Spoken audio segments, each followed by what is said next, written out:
I was going to church probably 5 or 6 days a week. I was the poster church kid. My church had this community outreach program. They would feed kids breakfast. And we were not like super wealthy growing up, so the breakfast program was great for us because then we could like have a good breakfast rather than just cereal or toast. So I started going to church because of that. My parents were somewhat emotionally distant. When I found the church, it was like great because they were giving me all of this attention that I never really got from anywhere else. And I also grew up in a not so great neighborhood. There was a lot of gangs and that kind of stuff. And I think in some ways the church kind of kept me away from all of that. It really just changed like a lot of my beliefs from a younger age. And from there, it just kind of developed into me becoming this big church kid. When all of my friends were out doing questionable things, a lot of people were doing drugs, they were partying. I was leading worship and I was going to youth group. Monday was liturgical dance. Tuesday was youth group. Friday was the other youth group. Saturday I volunteered at the children's program. Sunday was church. So I was there almost every single day. I had always had a really good experience with church growing up. And then it wasn't until I think I was maybe 14 or 15, Canada was voting on same-sex marriage. Prior to the legalization, of course, everyone was weighing in on their opinions.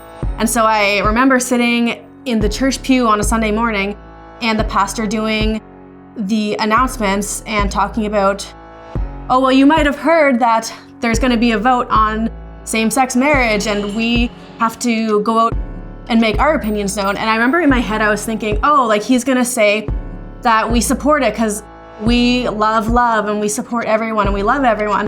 And I remember just feeling so shocked when he was like, we don't support this. Marriage is between a man and a woman. That's God's will. I just didn't understand it. I couldn't understand why someone who was preaching love would say that. I just remember thinking to myself, but you know, if that's what the pastor says, I guess it's true. Because all I really knew was whatever the church said was right. So I was getting all of these thoughts put into my head by other people.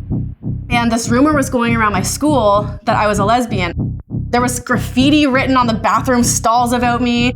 I don't actually know who started it. I have a pretty good idea. And the funny thing is, I see her on Facebook and she's now like dating a woman. So I think she was projecting some internalized homophobia or like maybe trying to get the attention off of her. I'm not sure.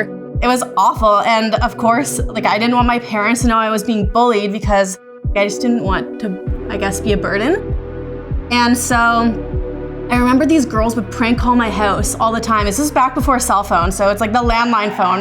My mom would answer it and she'd be like, oh, it's for you. And I would pick up the phone and then it would be these girls from school trying to like, I remember this one and she was like, oh, it's so-and-so from school. Like I heard some rumors about you. I just wanted to know if you wanted to go out with me. And of course I know that they're like just trying to get me to like come out and say something. They'd be like, oh yeah, I would love to. But then my mom is sitting right next to me and I don't want her to know what's going on. So I'm like trying to respond in a way that she would have no idea what it's about. And I'd be like, no, like no, thank you. I remember from there, I was like, I don't want to be bullied like this. So I went out and got a boyfriend. I remember saying to my friend, yeah, that boy, like I like him. Like I just picked one.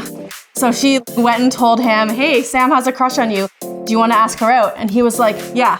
And so my friend comes back to me and is like, he wants to ask you out. And I'm like, cool.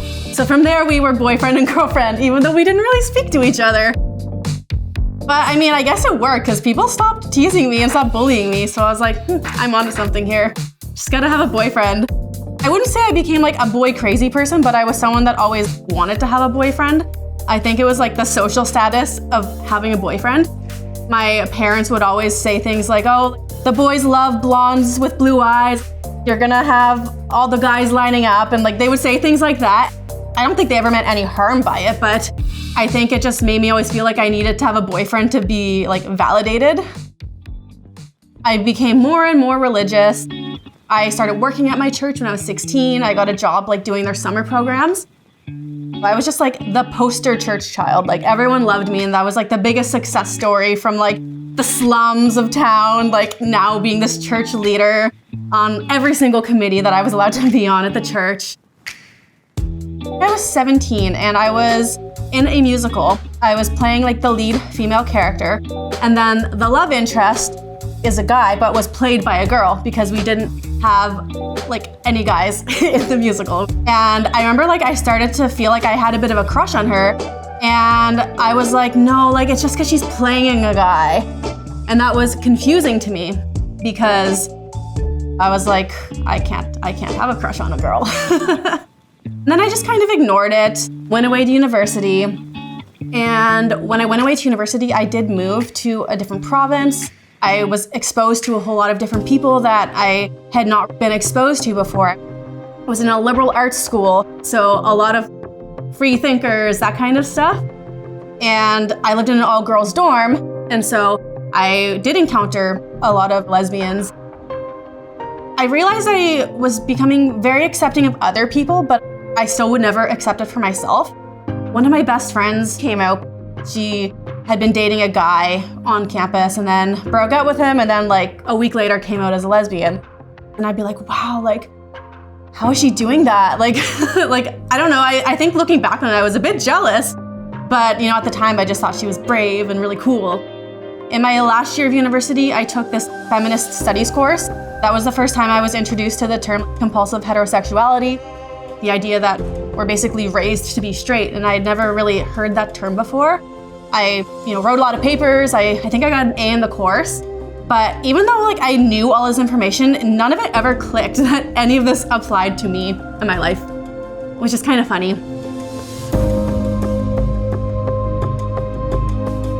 A really big shift is when I actually moved to Vancouver. I went to grad school, and this was the first time in my life that I was like actually by myself. Like I didn't have anybody from church. I didn't have any family. I didn't have any friends. Like I was in a big city alone for the first time. I just started to shed some of my old beliefs. I started to think like, well, why is it so bad? X, Y, and Z. Like one thing that I had previously held really strong beliefs on was abortion. I was very against it. And as I was, examining my beliefs more, I'm like, why? Because the church said so? Like, that's not a good enough reason. The church would say I just was indoctrinated by the leftists, but I would just say that I was evolving. I started dating guys around that time. I was dating nonstop. I was just always on a different date with a guy, which I had never done as an adult before. And I think in some ways I was trying to rebel against the church because I had only ever wanted to date good Christian boys. I did it because I think I could, but I never found it really fulfilling. So I thought that maybe it was just because I was doing these casual dates, I wasn't really looking for a relationship, and I thought, well, maybe casual dating is not fulfilling because it's not a relationship, and that's what you want. You want a deeper connection with someone. Funny enough, one of my church friends I know from childhood, we just started talking a lot, and we'd always been good friends, and he said that he kind of had a crush on me. I was like, well, you live 2 provinces away. I'm not about to start a long distance relationship with someone that lives halfway across the country. He was like, well, what if I come visit you, see how it goes, and then maybe I can consider moving there, because he had already been wanting to move anyway. And so he came to visit me for 4 days. He felt we connected really well. He decided to move to Vancouver to be with me. The first month of our relationship, I was like, oh, this is not good. I'm not happy with this. We were fighting all the time. We were you shouldn't be doing that in the first month of dating. Just constant arguments. I remember thinking I don't think this is gonna work out, but then I felt so bad because he had moved across the country for me. I was like, wouldn't this be such a beautiful love story if we could tell the story at our wedding and be we knew each other when we were children, we stayed in touch all those years, fell in love, and then he moved across the country for me. That's a beautiful story. The cost of living had gone up so high in the Vancouver area that I realized I could not afford to live in my neighborhood anymore. He was like, you should just move in with me. And I said, well, I can't afford half your rent. It's too expensive. He said, well, I make more money than you, so how about you just pay what you can afford, and then, that's fine with me. So I said, sure, that sounds great, even though it didn't feel right. But I also was not about to argue with cheap rent in Vancouver. And so I definitely moved in with him for the wrong reasons. We didn't even sleep in the same bed for I think the first 4 months I lived there because I hated sharing a bed with him. I said it was because of the mattress. I was like, yeah, your mattress is just so uncomfortable. This air mattress though, that's better. Let me sleep on the air mattress. Eventually I was like, yeah, it's been 4 or 5 months. I kind of have to. The whole relationship is almost like a bit of a blur. I can't remember a single time when I was happy in the relationship, but I thought that I was. I thought that that was just what happened. Especially because women always complain about their husbands. I would go to work and all the girls would be talking about how annoyed they were with their husbands. Oh, he leaves his clothes on the floor. He doesn't pick up after himself. He doesn't pay attention to me. He's playing football.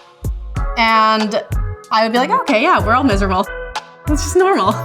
And so I never really thought that people liked their partners. I thought that we just tolerated them and that they provided stability because, 2 incomes are better than 1. And then I remember actually I went to visit one of my best friends. She had just gotten engaged to her girlfriend. I was her maid of honor. So I flew across the country to go visit with them and go wedding dress shopping with her and get my bridesmaid's dress. I remember watching them interact with each other. I was like, wow, you guys actually like each other. I asked my friend, I was like, okay, she must bug you. What does she do that really annoys you? Come on, you guys must fight. And she was like, you know what? Something does annoy me about her.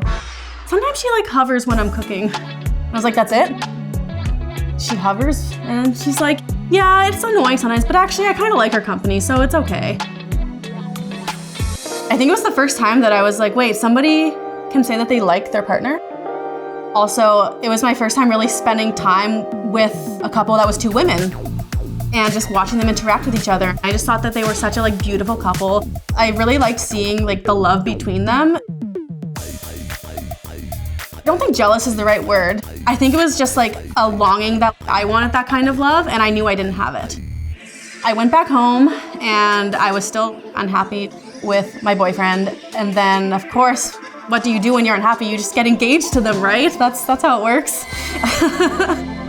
I think I wanted to get engaged because I think in my mind, I thought, well, they're engaged and they're happy. So if I get engaged, I will be happy.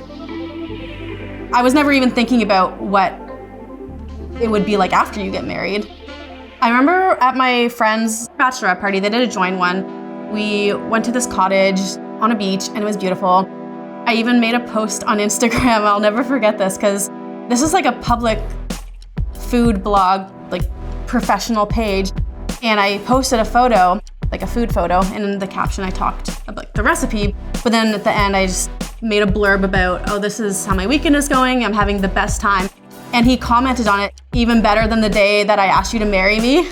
I told my friend, I was like, can you believe what, I showed her the screenshot and she was like, does he always act like this? Is this normal in your relationship? And I was like, kind of, he gets really jealous. It was the first time that I had told someone something about my relationship and they were like, that's not okay. I didn't want to tell anybody else that I was unhappy because I didn't want people to think I should break up with him. Because now that I was engaged, it was well, now, I have to go through with it. Before I was in this unhappy relationship, I had always looked down on people who ended engagements or end their marriage.